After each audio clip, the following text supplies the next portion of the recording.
오늘은 하나님의 복과 징계를 주시는 목적, 그런 제목으로 함께 오늘 나누겠습니다. 자, 옆 사람에게 축복하실 때 하나님께서 당신에게 복을 주시기도 하고 징계를 주시기도 하는 그 목적이 어디 있는지 오늘 말씀을 통해 잘 깨닫고 복을 계속적으로 받으시되 복된 소낙비를 받으시기를 축복합니다. 시작!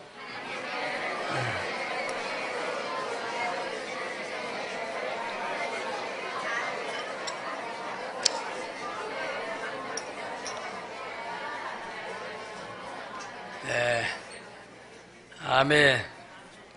30여 년 전에 우리 교회에 어느 집사님이 큰 딸을 낳고 한 2, 3년 뒤에 또 작은 딸을 낳은 다음에 연이어서 또 아들을 낳게 됐어요.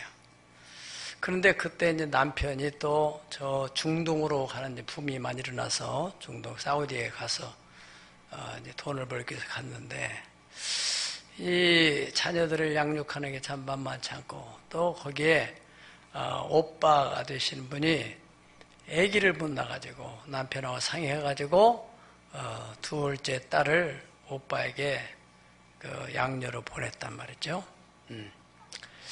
네, 그 아이가 이제 커나가면서 말을 하게 되고 그런데 분명히 자기가 낳은 딸이지만 이제 오빠 밑에 그러니까 얘가 이제 오빠가 그래 유삼촌이죠.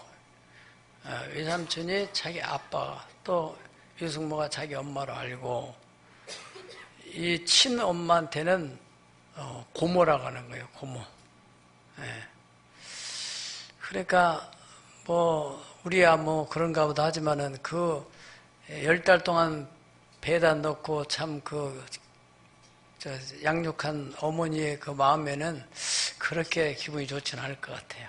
그죠? 너는 내 딸인데. 네. 그런데 고모, 늘 고모 그래요. 여러분들 자녀가 다른 데로 갔다가 여러분한테 늘 고모, 이모 그러면 어떻게 되겠어요? 나중에 이제 커서 또 학교 가면서 이 호적을 안 받고 나서 그런지 나중에 알게 돼서 이제 또 잘 정리가 되었습니다만은 우리가 하나님이 인간을 당신의 형상으로 만들어서 인간을 창조해서 인간을 통해서 하나님 만드신 만물을 다 다스리도록 하셨는데 그 하나님, 창조주 하나님을 외면하고 하나님 만든 피조물을 하나님이라고 부르는 그런 모습을 보는 하나님 마음은 어떠실까? 더 나아가서 하나님의 많은 백성들 가운데서 특별히 구별하여 하나님께서 당신의 백성으로 언약을 맺어서 언약의 백성으로 삼았는데 그 언약의 백성들을 마저도 우상 앞에 경배하면서 그 우상을 섬기는 또 그 우상을 하나님이라고 하는 모습을 보는 하나님의 마음은 얼마나 미어지도록 아프실까? 한번 우리 생각해 보십시오. 예. 저는 성경을 읽는 중에 특별히 구약 성경에 많은 그런 이야기들 가운데서 제게 가장 가슴속에 깊이 느껴오는 메시지는 하나님은 당신이 천지를 만드신 하나님이다. 나는 너희를 그렇게 사랑한다. 하는 그 이야기를 사건 속에서 계속 얘기를 하고 있는 거예요. 당신의 존재를 인식시키기 위해서 이분이 정말 창조주구나. 이분이 정말 우리를 사랑하시고 나를 사랑하시는 분이구나 하는 것을 인식시키려고 정말로 애타게 사사건건을 통해서 계시하시는 모습을 볼 수 있습니다. 하나님께서는 천지 만물이 자연을 통해서도 하나님이 만드셨다 하는 것을 사람으로 하여금 알도록 그래서 사람이 정말 착한 양심, 선한 양심을 가지면은 이런 꽃이나 이런 모든 사물들을 보면서 이야 정말 이거 보통 일 아니구나. 당연히 만드신 분이 있지. 하나님 그분은 참 귀하신 분이 위대하신 분이구나. 이렇게 전도를 하지 않았는데도 그 자연을 통해서 하나님 아는 사람이 있어요. 우리 지난번에 우리가 또 이 몽골에서 목회자 컨퍼런스 하는 준비위원장으로 일하시는 그 아리온 볼드 목사님이라는 분 계시는데, 지난번에 우리 교육했잖아요. 이분은 복음이 그 나라에 들어간 지가 한 20여 년 됐는데, 개방되기 전에, 그 나라가 이제 사회주의에서 개방을 해가지고 복음을 받아들였는데, 개방되기 전에 자기 아버지가 하나님을 믿었대요. 그러니까 개방돼서 이제 복음이 들어가니까 얼마나 더 잘 믿어요. 그래서 자기가 아버지의 그 도움과 영향으로 이제 교회를 나가게 되고, 자기 동생도 나가고, 그래가지고 자기 동생은 이제 미국으로 가서 목회하고, 자기는 몽골에서 하고, 또 자기 아들도 또 목회를 하고. 이야, 그 일대에 그런 일이 일어나더라고요. 그리고 벌써 그 아이들이 달라요, 다른 애들하고. 예수님 믿고 하나님 믿는 후손들이 달려단 말이죠. 그래서 자연을 통해서 하나님이 계시하시는 그것을 딱 보면서, 이야, 하나님 살아계시는구나. 그리고 하나님께서 성경을 통해서, 이 문자화된 글을 통해서 이 구약의 많은 역사적인 사건을 기록한 이 책을 통해서, 이거 봐라, 하나님이 이렇게 하셨다. 아브라함을 택해서 아브라함도 그 아기도 못 낳고 늙은 할아버지를 통해서 아기를 낳게 하고, 그 할아버지를 불러서 하나의 민족, 이스라엘 민족을 만드는데, 이스라엘 민족 역사를 보더라도 보통 일이 아니다. 어떻게 애굽에서 그 바로 왕의 통치 아래서 그 사람들이 출애굽을 하게 되고, 홍해가 갈라지고 요단강이 갈라지고 광야 40년 어떻게 그들이 생존할 수 있었느냐, 이런 이야기. 이거는 전능하신 하나님의 돌보심이 아니면은 불가능하다. 여러 사건을 통해서. 그리고 가장 강력한 계시적 메시지는 예수 그리스도가 이 땅에 오셨다는 것입니다. 당신의 독생자를 인간의 몸을 입혀서 이 땅에 오셔서, 그래서 정말 진짜 하나님인가 아닌가, 사람들이 많이 혼동이 일어났어요. 분명히 요셉의 아들로 태어난 사람인데 하는 행동이나 하는 말이나 죽은 자를 살리고 뭐 이적을 행하고 물에 포도주를 만들고 하는 걸 보면은 사람이 아닌 것 같기도 하고, 막 혼동이 일어났어요. 그래 결정적으로 십자가에 매달려 죽으시고, 죽으신 지 사흘 만에 부활하심으로, 부활하시고 40일 동안 사실 부활된 사실을 많은 사람에게 증거하는 그 모습을 볼 때, 심지어 예수님과 함께 3년 반 동안 다녔던 그 도마라는 사람도 의심을 했고, 설마 하니 부활이 될 수 있을까? 그런데 예수님께서, 도마야, 내 손에 못자국, 옆구리 창쪽을 만져보고 나인 줄 알라. 그때 도마가 주는 나의 하나님, 나의 주님이십니다. 그렇게 확실하게 고백을 하게 되는, 그렇게 계시하셨음에도 불구하고 그래도 못 깨닫는 사람을 위하여 지금도 여러 가지 초자연적인 역사를 통해서 하나님께서 당신을 계시하시려고 그렇게 애타시는 모습을 볼 수가 있습니다.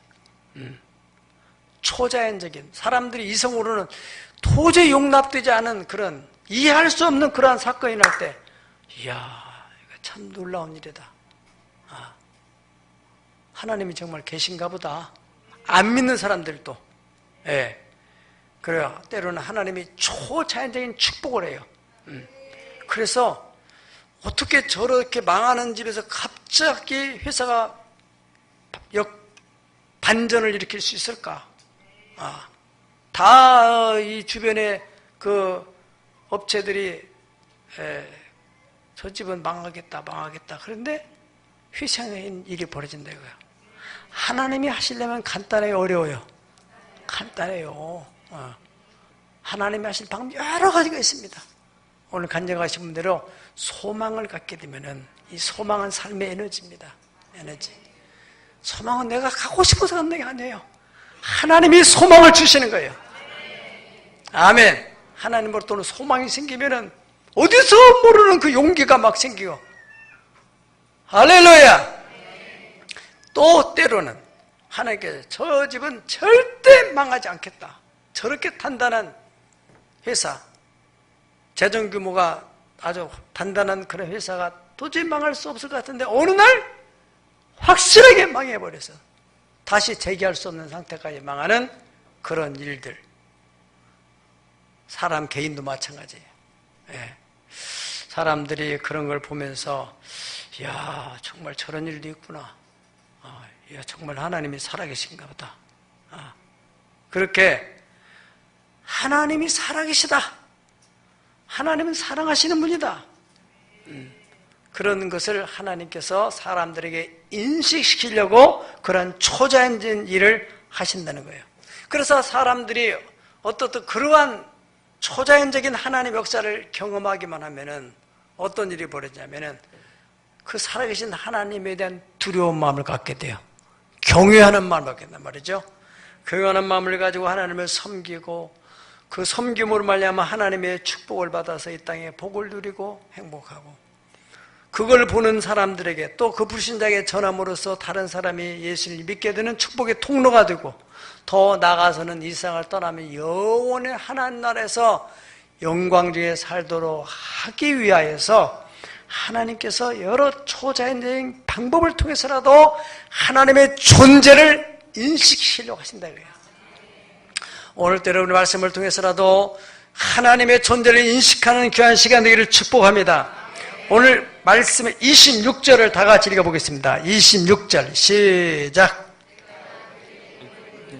내 산 사방에 복을 내리며 때를 따라 소낙비를 내리되 복된 소낙비를 내리리라. 아멘. 아멘.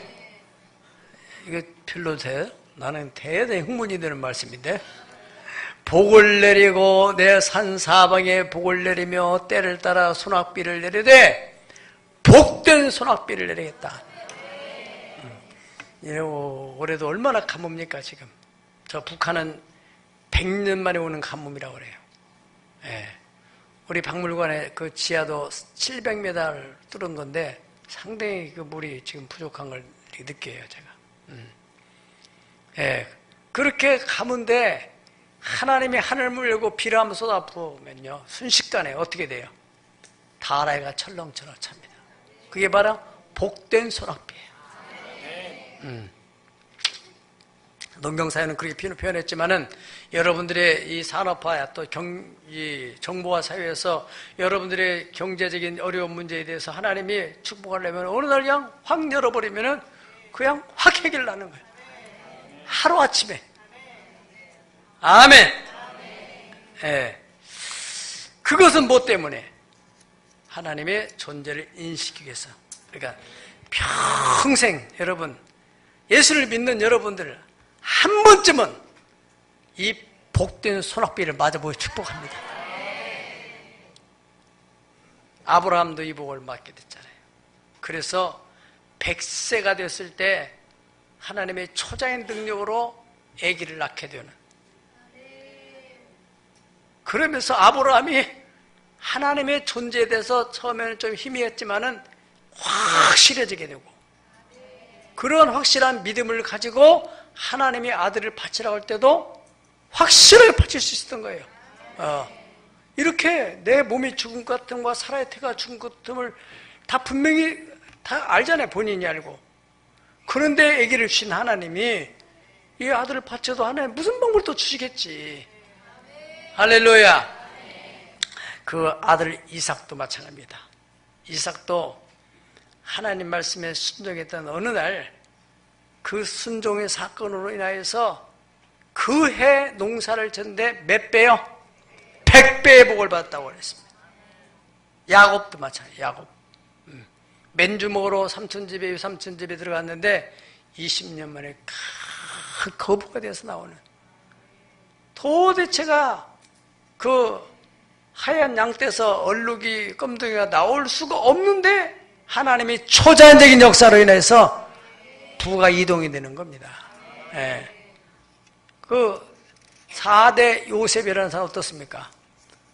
이 사람이 무슨 정치 운동을 한 것도 아니고 공부를 시험을 본 것도 아니고 교도소에 들어갔던 사람이 감옥에 들었던 사람이 어느 날 거기서 팔딱 뛰어가지고 애굽의 국무총리가 되는, 이게 바로 복된 소낙비요. 어느 날 갑자기 하나님이 개입하시는 그 사건, 그날에 이러한 일이 벌어지시다. 이게 성경에 많이 있고 오늘도 간증하는 사람 많이 듣잖아요, 여러분. 그건 하나님께서 당신의 존재를 인식시키기 위해서, 우리가 직접 못 경험하더라도 다른 사람들이 이야기를 들으면서, 여러분 인터넷에 간증에 유튜브에 들어가면은 아주 차고도 넘칩니다. 그런 간증들이. 망했다가 다 일어나는 사람들. 예. 그런 걸 자꾸 듣다 보면은 뭐가 생겨요? 믿음이 생겨요. 믿음은 들음의 사람이 들은 그리스도의 말씀으로 말미암느니라. 그래, 믿음이 생겨가지고, 그래 나도 그렇게 일할 수 있겠다. 할렐루야. 지난주 우리 어느 교회 집사가 저한테 그래요. 목사님, 제가 비전센터 질 때 그때 얼마 헌금했잖아요. 그래서 나는 잘 모르겠는데 어떻든 그랬는데, 그런데 뭐 어떻게 된 거야? 그랬더니 그러고 나서 제가 100배의 복을 받았어요. 우리 교회도 그런 일이 일어나는구나. 할렐루야. 지난번 우리 봄철에 그 소명중앙교회 목사님 모셔서 간증을 했잖아요. 그 교회도 어느 집사가 이렇게 원래 광고 벌였는데 누가 뭐 자꾸 해라 해가지고는 그 군청 거기가 이천이죠? 광주 그 군청을 신청사를 이전하는데, 그 구청사를 사가지고 그걸 어떻게 해가지고는 건축을 해서 병원으로 넘겼는데 거기서 1000배의 복을 받았다는 얘기를 하잖아요. 그런 일이 지금 일어난 일이에요. 누가 아셔요? 이야, 정말 하나님은 살아계시는구나. 할렐루야. 누가복음 5장 1절에서 11절까지 내용을 보면은 베드로라는 사람, 그 사람은 그저 이렇게 단순한 어부가 아니라 요즘으로 한 수산업을 하듯이 이렇게 팀을 가지고 조합을 엮어서 고기를 잡는 사람이었어요. 그래 사람들 같이 이제 또 동료들과 함께 고기를 잡는데 밤새도록 고기가 있을 만한 자리를 찾았는데 없는 거예요. 바로 그때 여러분들이 잘 알아야 돼요. 평범한 속에서는 하나님 임재를 못 느끼게 돼요. 폭삭 망하든지 팍 일어나든지 뭔가 쇼킹한 일이 벌어져야, 야, 하나님이 계시는구나, 이렇게 된다고요. 하나님 벌써 개입하려고. 근데 완전히 이 사람이 달인이거든요. 거기서 이 갈릴리 바닷가에서 호수에서 이 사람이 잔뼈가 굵은 사람 아니에요. 응? 그런데 밤새 거기 있을 만한 자리에 그물을 내리는데 안 잡히는 거예요. 아침에 그저 힘없이 낙심이 돼가지고 그물을 씻고 있는데 날이 밝으면 예수님이 나타나셔. 사람들이 이제 몰려와 예수님이 계시니까. 그러니까 예수님께서 그 그물을 씻고 있는 배들을 향해서 그 배를 좀 일로 가려보라고. 그리고 좀 배 좀 띄어라. 베드로는 그냥 그 어떤 고리에 눌려가지고 그물 씻다가 그냥 걷어버리고는 그 배를 예수님 말씀대로 이렇게 부두에서 띄웠어요. 띄워서는 예수님이 그 많은 군중을 향해서 한참 설교를 끝나고 나시더니 저 깊은 데 가서 한번 그물 내려봐. 그리고 예수님이 나오셨어요. 베드로가 그렇게 말합니다. 주여, 밤이 맞도록 수고하여 잡은 것이 없지만은 제가 말씀에 의지하여서 그물을 내리리이다 하고 가서 그물을 내렸는데, 세상에 고기가 그 순간에 갈릴리 바다에 있는 고기들이 전부 다 집결한 것처럼 그물을 내려서, 투망 같은 그물인가 봐요, 올리는데 그물이 더 이상 감당을 못하는 거예요. 그래서 옆에 있는 그 베드로의 손짓대가 불러가지고 같이 걷어 올렸다는 겁니다. 그리고 난 뒤에 베드로가 예수님 앞에 뭐라고 합니까? 주여, 저는 죄인입니다. 저를 떠나소서. 그리고 난 다음에 다 돼버려. 그리고 어떻게 돼요? 예수님을 따라갔다, 그렇게 말씀했어요. 우리 한번 누가복음 5장 8절 11절 두 절만 보시겠습니다. 8절 시작. 시몬 베드로가 이를 보고 예수의 무릎 아래 엎드려 이르되 주여 나를 떠나소서 나는 죄인이로소이다 하니 그들이 베드로를 육지에 대고 모든 것을 버려두고 예수를 따르니라. 아멘.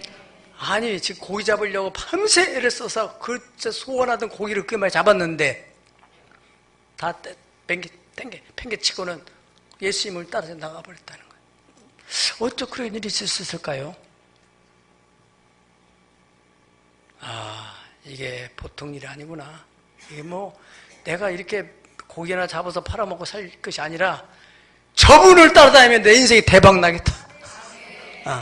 내가 인생을 이렇게 해서 한 번 사는 인생인데 이렇게 째째하게 살 게 아니라 저분을 따라가야 되겠다.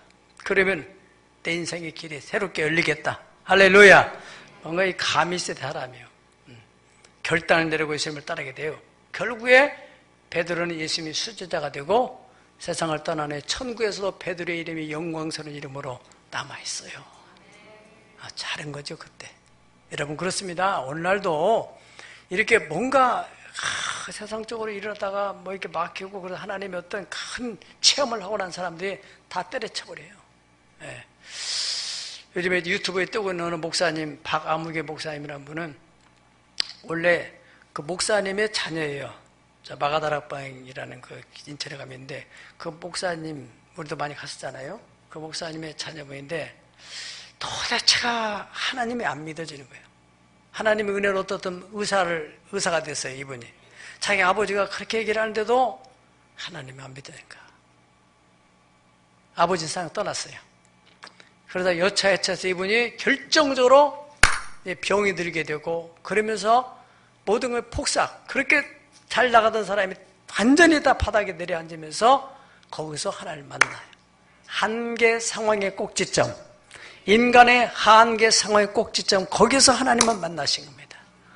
아멘. 정말로 낮아지고 겸손해지고 이제는 의지할 것이 없는 그런 상황에 닥쳤을 때 거기서 하나님 만나서 병이 치유되고 이 사람이 심장에 중요한 문제가 있었다고 그래요. 자기가 의사인데도 저희 종료 의사들도 해결하지 못하는, 그래가지고 고침받고 이분이 의사 면허증을 다 불러 태워버리고 나는 이제는 이렇게 살아야 되겠다. 그분을 위해서 내 생명을 건져주신 그분을 위해서 살다 가야 되겠다. 그런 일들이 많이 있어요. 많이 있어요. 베드로 같이요. 여러분 인생을 이렇게 제절구절하게 사는 사람, 뭘 먹을까, 뭘 입을까, 뭘 마실까, 뭐 좀 즐길까, 이렇게 사는 데서 하나님 이 복된 소낙비를 한번 맞고 나면은 사람이 해가 다 탈리죠. 이렇게 살아야 될 일이 아니구나. 위대한 비전을 갖게 됩니다. 그래서 나는 이렇게 살아야 되겠다. 윌리엄 캐리라는 분이 이런 얘기를 했습니다. Expect great things from God. 그리고 Attempt great things for God. 이 말의 뜻은 기대하라. 하나님으로부터 위대한 일들을 기대하라. 그리고 하나님을 위하여 위대한 일을 시도해봐라. 멋있잖아요. 같이 합시다. 위대하신 하나님으로부터 위대한 일을 기대하라. 하나님의 영광을 위하여 위대한 일을 시도해봐라. 아멘. 한번 사는 일인데 위대하신 하나님 앞에 하나님은 바로 당신을 인식시키기 위해서 복만 내리는 것이 아니고 때로는 초자연적인 진노의 불도 내리시는 거예요. 복된 소낙비 대신 진노의 유황불을 내리기도 한단 말이죠. 소돔과 고모라 성에 어느 날 갑자기 하늘에서 유황불이 쏟아 내려가지고 그렇게 잘 나가던 나라가 폭삭 성이 망하게 되고 전부 다 죽어 잿더미가 되는 일이 벌어지지 않았습니까? 노아 시대 마찬가지입니다. 창세기 7장 17절에 보면은 그 하나님께서 40일 동안 주야로 비를 쏟아내리니까 생명의 숨을 쉬는 것들은 다 다 진멸하게 되는데 방주에 있는 노아의 식구들만 살았다. 그렇게 7장 22절 23절 다 같이 보시겠습니다. 시작.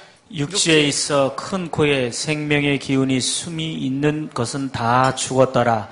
지면의 모든 생물을 쓸어버리시니 곧 사람과 가축과 기는 것과 공중의 새까지라.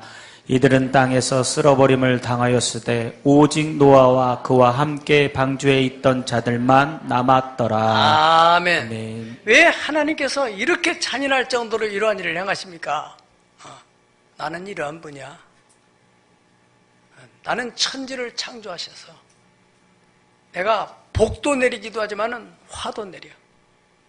복을 주려면 확실히 주고 화도 낼 때는 확실하게 내려서 내가 이러한 위대한 분이라는 것을 인식시켜 주려고 하는 거예요. 인식시켜 주려고. 노아는 그 사건을 보고 노아의 자녀들이 그거 보면서 어떻게 생각했어요? 이야, 평생 하나님을 경외하며 살게 되겠죠.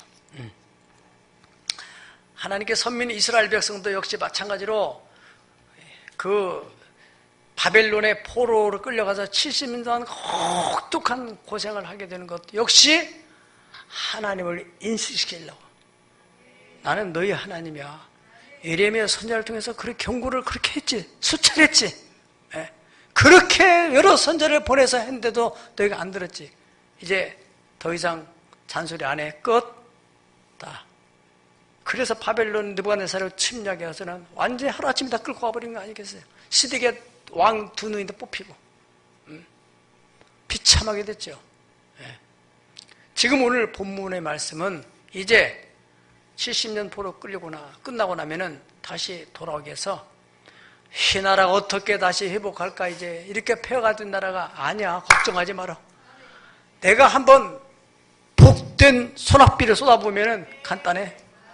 할렐루야. 에스겔 선지자를 통해서 그렇게 지금 말씀하고 있는 거예요. 오늘 본문의 내용은. 그 목적은 오직 한 가지. 하나님의 존재 자체를 강력하게 인식시키려고 하시는 것입니다. 평생에 하나님을 떠나지 못하도록 하겠습니다. 그래서 에스라 1장 1절 바사왕 고레스 원년에 여호와께서 예레미야 이브를 통해서 하신 말씀을 이루게 하시려고 고레스의 마음을 감동을 했다 그랬습니다. 그래서 그가 온 나라에 공포를 해가지고 이스라엘 사람을 다 돌아가라고 그렇게 하시는 것도 역시 하나님께서 고레스의 마음을 감동시켜 하시는 일인 걸 믿으시기를 바랍니다. 여러분, 현재 우리나라의 경제 상황은 정말로 어렵다고 그래요. 경제 전문가들의 전망을 보면은 IMF 때 못지않게 지금 굉장히 어려워져가고 우리나라의 경제치가 일본의 경제 그 장기 불황같이 들어갈 가능성인데 어떤 분의 얘기 들어보니까 우리나라는 그렇게 될 수도 없다는 겁니다. 왜냐하면은 일본은 그래도 경제적인 규모가 기반이 단단하기 때문에 장기로 갈 수가 있고 장기 그렇게 오래 침체가 하는데도 버틸 수 있는 DNA가 있는 거예요. 경제적인 DNA가. 우리는 버틸 힘이 없다는 거예요. 그래서 갑작스러운 위기가 올 수도 있다. 이 나라가 지금 이렇게 경제의 현실이 안 좋고 자꾸 그러면은 외국에서 투자자들이 계속 주시하고 관망하고 있다가 이러다가 내 돈 날리겠다 싶으면 싹 빼나가 버리면 그냥 푹 가라앉는 거예요. 하나님이 어떻게 하실지 우리는 알 수 없습니다. 진노 중이라도 긍휼을 잃지 하시는 하나님께서 반드시 또 다른 길이 있을 줄 나는 믿어요. 우리나라 역사를 이렇게 보는 거예요. 역사. 항상 여러분들이 지난 여러분 인생의 역사도 한번 돌아볼 필요가 있어요. 이렇게 보면은 그 하나님이 개입하고 있다 하는 것은 하나님이 특별한 목적이 있다는 거예요. 우리나라 1945년 8월 15일 해방이 되는 것도 우리의 힘으로 해방이 된 게 아니잖아요. 누가 해방될 것을 상상해낼 수 있었겠습니까? 그러니까 지식인들이 그렇게 항일 운동을 하다가 30년 안팎에 친일로 다 바꿔지는 거예요. 돌아서는 거예요. 그런데 불과 6년, 36년 딱 45년 딱 되는 해 꿈 같은 일이 벌어지게 돼요. 1950년도 그 후에 5년 후에 또 유교동란이 일어나게 되잖아요. 응? 유교동이 일어나서 그게 하루아침에 밀려가지고 낙동강까지 내려가는데 그것도 신기한 일이 김일성이 왜 우리가 그랬을까? 계속 밀어먹어야 되는데 이 사람들이 서울을 뺏고 나서는 3일 동안 서울에서 축제를 벌였다는 거예요. 그동안에 우리 내려가가지고 낙동강 전선을 구축하는 거예요. 방어전선을 구축하고 거기서 버티고 있을 때 유엔군이 개입을 해가지고 메가더가 상륙작전 해가지고 9월 28일 서울을 수복하게 된 거예요. 하나님의 역사인 줄 아세요?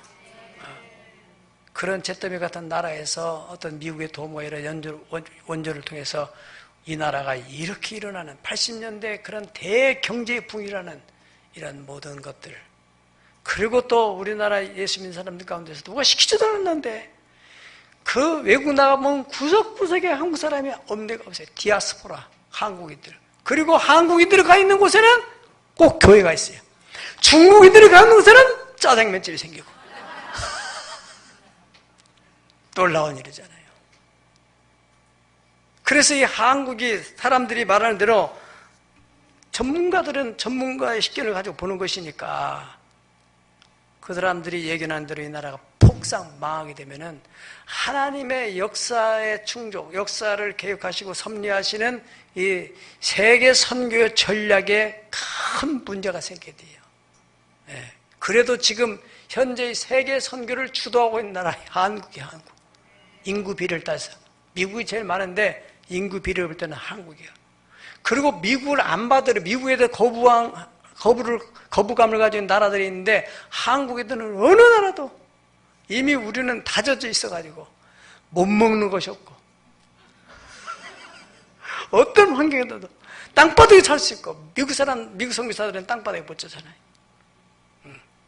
그런 민족으로 하나님이 이 나라를 세웠기 때문에 하나님께서 우리나라가 재정도 제2의 IMF 온다 할지라도 하나님이 한 번 복된 장마비를 내린다 난 믿어요. 예. 꿈만 같이. 예. 이게 지금 이런 상황에서도 북한에서도 조짐이 생기고 그래가지고 평화 통일만 이루어지게 되면은 경제가 또다시 확 일어나게 되는 꿈만 같은 일이 벌어지게 됩니다. 우리나라 지금 제조업에 지금 문제가 많이 일어나고 있잖아요. 지금 미국과 중국과의 그 무역 전쟁 때문에 우리가 지금 새우등 터지 고래 싸움에 새우등 터진단 말처럼 우리 경제도 얼마나 영향을 받는데 2차, 저차 여러 가지 상황이 소망적인 상황은 없어요. 어디에 소망했어요? 하나님을 소망했어요. 성경에도 내가 산을 향하여 눈을 든 나의 도움이 어디서 올까? 사방팔방이 다 막혔다 할지라도 우리에게는 하늘이 열려 있어요. 천지를 지으신 여호와에게서 소망이 온다. 할렐루야! 이 믿음 가진 사람에게는 길이 열리는 것입니다. 여러분, 북왕조 이스라엘 왕 때 가장 악독한 왕이 아합 왕입니다. 그 아합 왕은 이세벨이라는 이방 여자가 공주가 들어와가지고 들어올 때 시집 올 때 거기에 그 바알과 아세라 신상을 가지고 들어가지고 아주 학교까지 만들어가지고 신학교를 만들어서 아세라 또 바알 신학생들을 막 배출해가지고 그 나라가 전체가 다 완전히 우상단지 나라가 돼버리고 한 거예요. 예.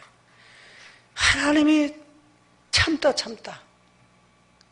그래가지고 진노를 하는데 3년 6개월 동안 비를 안 내리는 거예요. 아합 왕이 지나가다가 어떤 여자들이 왕한테 하소연하는 거예요. 이 아줌마가 오늘은 당신 애기, 내일은 우리 애기 잡아먹자고 해서 우리 애기를 먼저 잡아먹었는데 이 아줌마가 자기 애기 안 내놓는다고 하는 말을 하는 거예요. 사람이 먹을 거 없어지니까는 자기 아들을 잡아먹을 정도로. 네. 그런 이야기를 들으면서 아합이 아주 왕으로서 얼마나 책임감을 느끼고 옷을 찢었다고 그랬어요. 괴로워서. 이렇게 내가 무능한 왕인가. 이런 상황에 하나님의 사람 엘리야를 통해서 갈멜산을 다 불러오라고 하는 겁니다. 이스라엘 백성들도 혼란이 생겨서 진짜 바알이 하나님인지 여호와가 하나님인지 헷갈려가지고 오락가락하는 거예요.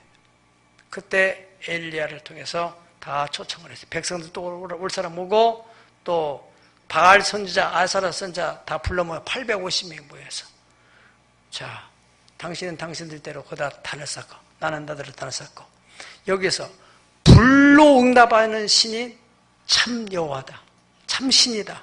동의하느냐? 그렇다. 그래 한번 해보라. 그래서 이 바알 아세라 선지자들이 모여가지고 아침부터 오전 내내까지 계속해서 바알이여 불로 응답해달라고 그렇게 목이 터지라고 응답이 안 되니까 막 몸을 찢어가면서 막 상처를 내가면서 막 몸부림을 치는데도 응답이 없는 거죠. 그때 이제 끝나고 나서 시간이 딱 됐으니까 그 다음에 이 엘리야가 기도하는 겁니다. 아브라함과 이삭과 이스라엘 하나님 여호와여, 주께서 이스라엘 중에 하나님이신 것과 내가 주의 종인 것 되는 것과 내가 지금 주의 뜻대로 주의 말씀대로 이 모든 일을 행하고 있다는 것을 저들로 하여금 알게 하여 주시옵소서. 그리고 여호와여 내게 응답해 주세요. 내게 응답해 주시옵소서. 이렇게 기도를 했습니다. 그 백성들이 하나님께로 돌아올 수 있도록 그 백성들의 마음을 돌이켜 주시옵다. 그렇게 기도했을 때 하나님께서 하늘에서 갑자기 막 붉은 불덩이 내려오더니 이 번제물을 확 살르고 그 도랑이네 물까지 다 핥아버릴 정도로 완전히 증발시켜버린 거예요. 거기에서 지켜보던 사람들이 이구동성으로 여호와 그는 하나님이시다. 여호와 그는 하나님이시다. 진짜 이분이 하나님이시구나. 하나님의 존재를 인식하게 됐다는 것입니다. 열왕기상 18장 36, 39절까지 한번 다시 한번 확인해 보시겠습니다. 시작. 36절 시작. 저녁 소재 드릴 때에 이르러 선지자 엘리야가 나가서 말하되 아브라함과 이삭과 이스라엘의 하나님 여호와여, 주께서 이스라엘 중에서 하나님이신 것과 내가 주의 종인 것과 내가 주의 말씀대로 이 모든 일을 행하는 것을 오늘 알게 하옵소서. 여호와여 내게 응답하소서. 내게 응답하소서. 이 백성이 주 여호와는 하나님이신 것과 주는 그들의 마음을 되돌이키심을 알게 하옵소서 하매 이에 여호와의 불이 내려서 번제물과 나무와 돌과 흙을 태우고 또 도량과 물을 핥은지라. 모든 백성이 보고 엎드려 말하되 여호와 그는 하나님이시로다. 여호와 그는 하나님이시로다. 아멘. 따라합시다. 여호와 그는 하나님이시로다. 여호와 그는 하나님이시로다. 여러분의 가정에서도 그러한 일이 벌어질 때 주변 사람들이 이야 너희 하나님 진짜 하나님이구나, 살아계신 분이구나, 그런 있기를 축복합니다. 여러분, 거짓 선자들의 꾀임에 속아서 하나님이 어떤 문제를 분별 못하는 그 백성들에게 하나님이 불응답하시면서 확실하게 여호와 그분이 하나님이시라는 것을 인식시키게 됐다는 사실입니다. 그 이후로 어떤 일이 벌어졌어요?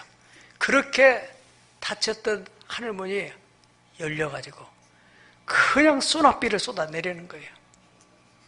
그래가지고 산천 초목이 다시 소생하고 회복되는 일이 일어나게 됐다는 것입니다. 진노 중이라도 긍휼을 취하시는 하나님께서 반드시 우리나라 이렇게 망하게 하지 않을 것이니까 여러분 절대로 세상 사람들이 그 분위기 휩쓸리지 마세요. 하나님은 이 나라를 버리지 않습니다. 반드시 하나님께서 이 나라에게 어떤 진노를 하셨을지라도 긍휼을 베풀어 주셔서 회복케 하시는 역사가 일어날 줄로 믿습니다. 초자연적인 그런 복된 소낙비가 초자연적인 또 진노의 유황불을 내리심도 다 목적은 하나입니다. 무엇을? 하나님이 살아계시다는 것을 인식시키기 위해서. 그럼에도 불구하고 그러한 것들을 봄에도 불구하고 깨닫지도 못할 때 진짜 그럴까? 이건 우연히 일어난 일이겠지, 그럴 수도 있겠지, 뭐 꼭 하나님이 했을까? 그런 사람들을 향해서 성경은 말하기를 시편 49편 20절 시작. 존귀하나 깨닫지 못하는 사람은 멸망하는 짐승과 같도다. 그렇게 깨우치려고 여러 가지 모습을 보여줌에도 불구하고 못 깨닫는 백성은 너는 더 이상 안 되겠다 하면은 인생 끝내는 거예요. 여러분 무서운 줄 아셔야 돼요. 징계를 받으면서도 회개하지 못하는 완악한 마음은 위험한 거예요. 하나님이 긍휼을 베풀어줘야 돼요. 또 복을 받으면서도 완악해서 내 힘으로 하지, 아니 내가 노력하니까 되는 거지, 내가 가만히 있어 무슨 복이겠냐, 이런 사람들은 절대 마음에 감사가 없어요. 교만한 거죠. 성경은 교만은 패망의 선봉이요 넘어짐의 앞잡이라고 말씀했습니다. 레위기 11장 45절에 하나님은 이스라엘 백성을 향해서 나는 너희 하나님이 되려고, 너희를 애굽 땅에서 인도하여 낸 여호와라. 내가 거룩하니 너희도 거룩하라. 오늘날 우리를 항상 하신 말씀이란다면 나는 너희 하나님이 되려고 너를 세상에서 이끌어낸 여호와야. 나는 너희 하나님이 되려고, 네 하나님이 되려고, 네 입에서 나의 하나님, 나의 주님, 그 소리를 듣고 싶어서. 하나님이 정말 살아계시네요. 하나님은 나의 하나님이네요. 하나님 나를 사랑하셨네요. 그 소리 한번 듣고 싶어서 하나님. 성경을 여러분 깊이 보시면 사사건건 속에서 하나님은 당신의 존재를 인식시켜주고 싶어서 그렇게 애타는 모습을 볼 수 있습니다. 성경뿐 아니라 여러분의 생을 보더라도 그렇습니다. 나는 우리 교회의 역사를 보더라도 그렇습니다. 우리 교회 성도들의 수준이나 현실을 볼 때는 이 엄청난 사역을 행할 수가 없어요. 저는 이번에 힐링캠프 보는데 여러분 걱정하는 분들이 계시겠죠. 지난주에 그동안에 우리가 기도했던 것에 대해서 하나님이 어떻게 철저하게 차근차근 행하시는지, 도대체가 어떻게 그런 산을 깎아내서 흙은 어떻게 처분할 것이며, 그 포크레인을 어떻게 대야 되고 누구한테 맡길 것이며, 다 통째로 다 맡기면 그거 통째로 맡기려 견적을 받으니까 4억 몇천만 나오더라고요. 그 돈을 우리가 어떻게 감당해요? 우리는 그렇게는 못하고, 우리가 그래 지경을 해야 되는데, 그래 이래 저래, 그래 상식적으로 생각할 때 우물도 파야 될 텐데 우물은 어디 가서 파가지고 누구 없던 업자를 끌어서 거기다 우물을 파야지, 전기는 또 어떻게 끌지. 지난 한 주간에 하나님이 다 해결하시더라고요. 이렇게 행하신 일을 보는 거예요.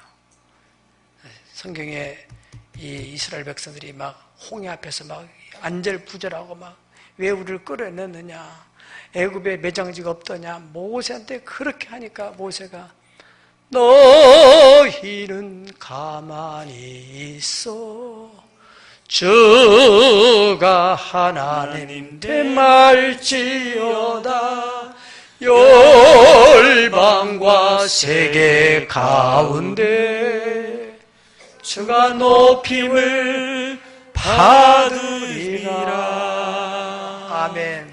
가만히 있어. 하나님이 행하시는 일을 봐라. 밤새 모세가 기도를 하는데 바람이 불더니 새벽 6시니까 그 바람에 의해서 홍해가 쫙 갈라지는 거예요. 할렐루야. 믿으면 아멘. 그런 일을 하셨습니다. 그런 하나님 우리가 믿는 거예요. 그런 능력으로 천지를 만드셨고, 그런 능력으로 우리를 지금까지 여러분들이 이렇게 건강 유지하는 게 우연한 일도 아니에요. 얼마나 병원에 가보세요. 환자들이 차고 넘쳐요. 나는 신방 가볼 때마다 나 같은 사람이 특별하게 건강 관련한 것도 아니고 무슨 보약을 먹는 것도 아니고 이렇게 사는 이게 기적이다. 눈물 나도록 감사합니다. 정말이. 네. 그래서 70 때도 감사하고 80 때도 감사하고, 어떤 사람은 혈압님이 무슨 요즘 세상에 그 사람은 그런 사람인 줄 알았는데 나는 너무 감사한 거예요. 오든 안 오든 관계없이 우리는 감사해봤잖아요. 생각할수록 감사해요. 하나님은 그걸 기뻐하신다니까. 그래, 내가 너를 돕고 있는 거 네가 알고 있구나. 그걸 한번 하나님이 받고 싶어서, 감사하다는 말 한마디 듣고 싶어서, 그 참 별것도 아닌 그 예물 좀 받고 싶어서, 이게 무슨 너무 대단한 거라고. 하나님은 그걸, 그렇잖아요. 여러분들이 손주가 그 과자 부스러기 하나 주는 걸 그거 받아먹고 싶어서 할머니 한 모금만, 한 번만. 배고파서 그렇습니까? 그래, 한 번 주는 그것으로 할머니는 감동을 하는 거 아니에요. 하나님의 마음이 그 마음이야. 하나님의 존재, 하나님의 사랑, 하나님의 위대하심, 그것을 알려주기 위해서 바벨론 포로에서 이스라엘 백성들이 돌아올 때 이런 소망의 메시지를 에스겔을 통해서 주신, 오늘 본문의 27절 보면은 하반절에 거기 보세요. 26절에 복된 소낙비를 드리겠다 하고, 그리한즉 밭에 나무가 열매를 맺고 땅에 소산을 내리니 그들이 그 땅에서 평안히 살지라. 내가 그들의 몽에의 나무를 꺾어버리고 그들을 종으로 삼은 자의 손에서 그들을 건져낸 후에, 시작, 내가 여호와인 줄을 그들이 알겠고. 그분이 바로 우리 하나님, 우리 조상 아브라함에게 언약하신 그 하나님이시구나. 30절 시작, 그들이 내가 여호와 그들의 하나님이며 그들과 함께인 줄 알고 그들 곧 이스라엘 족속이 내 백성인 줄을 알리라. 주 여호와의 말씀이니라. 그 족속이, 이스라엘 족속이 내 백성이다. 대한민국 제2의 이스라엘이다. 너희 민족의 역사를 보아라. 5,000년 역사 속에서 풍전등화 같은 그런 상황 속에서 하나님의 계시하심으로 여기까지 왔고, 2차 세계대전 이후에 그렇게 패망한 나라 가운데서 꿈만같이 세계 사람들이 부러워하는 나라로 일어나시던 것은 탁월한 정치인이 있어서가 아니라, 물론 정치인들이 노력한 건 사실이죠. 그 위에 하나님의 은혜가 있었기 때문에. 31절 봅니다. 31절 시작, 내 양고 내 초장의 양 너희는 사람이요 나는 너희의 하나님이라. 주 여호와의 말씀이니라. 아멘. 나는 너희의 하나님이라. 나는 너희의 하나님이라. 사랑하는 여러분, 하나님께서 살아계시다는 사실을 확실히 믿으면 아멘 하십시다. 하나님께서 우리를 선택하여 하나님의 자녀로 삼으신 걸 믿으면 아멘 하십시다. 지금 여러분들이 너무너무 힘겨운 어려운 일에 봉착해 있다 한다면 이것은 우연이 아니고 하나님께서 여러분을 통해서 하나님이 살아계시다는 것을 깨닫게 하기 위해서, 너를 사랑한다는 것을 알게 하기 위해서, 너를 바라보는 주변 사람들에게까지 하나님이 과연 살아계시는구나 하는 것을 알려주기 위해서 하시는 목적하에서 징계를 하신다는 사실을 깨닫는다면 무릎을 꿇으세요. 겸손히 엎드리세요. 내 힘으로는 할 수 없다고 한계의 상황을 느끼면 엎드리세요. 거기서 못 깨달으면 큰일 나는 것입니다. 지금 하나님의 문종 속에서 복된 소낙비를 경험하고 났다면, 연단 후에는 반드시 복된 소낙비를 하나님이 내리신다는 사실을 믿음으로 받아들인다면 그 하나님께 감사하고, 왜 하나님께서 때로는 복된 소낙비를, 때로는 진노의 소낙비를 내리실까요? 하나님의 존재, 살아계신 하나님, 하나님의 사랑, 나는 너희를 사랑하는, 너희는 나의 백성, 나는 너희를 통해 영광을 받으시려고, 그런 하나님의 섬세하신 뜻 있다는 사실을